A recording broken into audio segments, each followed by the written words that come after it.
Hey there, welcome back. Once again, I am Corey Landis for Ghostwriters Central and Michael McKown. So this is an email conversation between Michael and one of the writers on Ghostwriters Central. Michael assigned this writer to a screenplay client, and so this writer is a recent addition to the merry band that we have here at Ghostwriters Central. Now, the client is a novice at screenwriting and was of the opinion that, well, they just needed a few more pages and the script was in good shape. And as follows is the email conversation. So the writer assigned to the task says as follows: Good morning, Michael.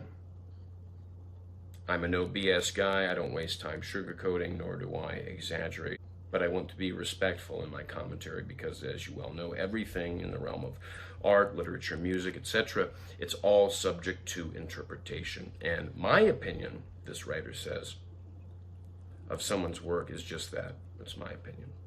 Having said that, it doesn't take me more than 5 pages to fully understand that the client's script has absolutely zero chance of getting any kind of deal. Ever. When you have a big blockbuster type script, the kind that will likely be a $100 million film just based on set pieces, that has to be written to what I like to call fail-safe tolerances.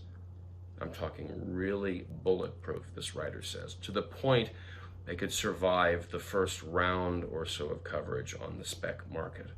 Adding 20 or 30 pages to the script, that won't make a difference. It needs a full rewrite, and that's after a complete rethinking of what's taking place, what's motivating the characters, what the end game goal of the story truly is. Just to be sure I was correct in my assessment, this writer is saying I read the first 10 pages twice. It's a yard sale. Now, could it be made more compelling and more commercial? Sure. To the point that it is deal worthy? Well, heck, what is deal worthy these days, right?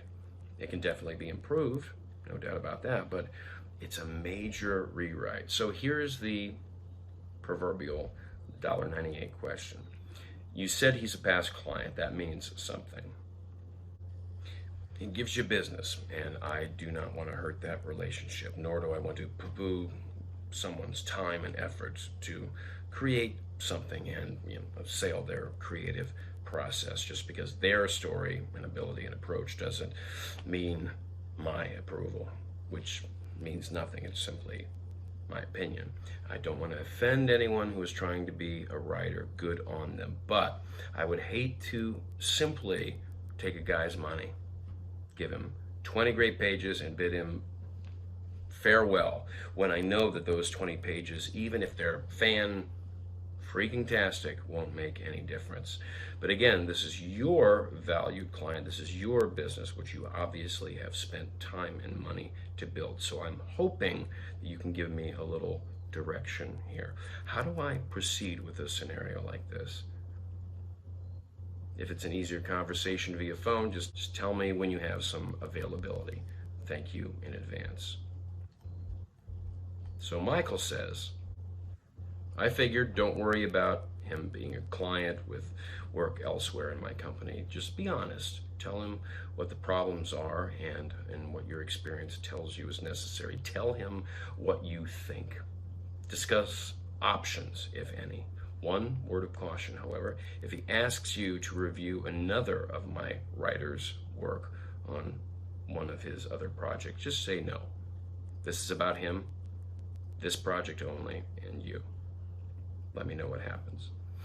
And so the writer says, understood, thank you, and I truly appreciate that. That's what I would hope that you would say. And I'm sure there's plenty of other people with a company such as yours that would tell me to bite the bullet and my tongue, make the deal, give him whatever pages he wanted, get the money, and just say, oh well. The fact that you instructed me to be honest tells me everything I need to know about you and your company, Ghostwriters. It's exceedingly rare to find people in our line of work who have integrity. You, sir, have it in spades, and it will be an absolute pleasure to work for you and your company for as long as you will have me. And I BCC'd you so that you'll know how this all works out. Thank you again. Once again, speaking as Michael, I tell my people to act like the professionals that they are, to render their valuable opinions, be forthright with clients, and show them what needs to be done and why, then chart a way forward. It makes everyone's life, mine, the writers, the clients, less stressful. The client may not like to hear what you want to say, but how is that different from when you take your car to the shop and there's a clunk, clunk, clunk noise and the ace mechanic tells you what the problem is, what it will cost, and how much it will take, right? And for the record, consider a Tesla. There's very little clunk, clunk, clunk going on there. So that's how we operate at Ghostwriters Central. Once again, this is Corey Landis speaking on behalf of Michael McKown. Thanks for watching. Please follow us, and we'll see you next time.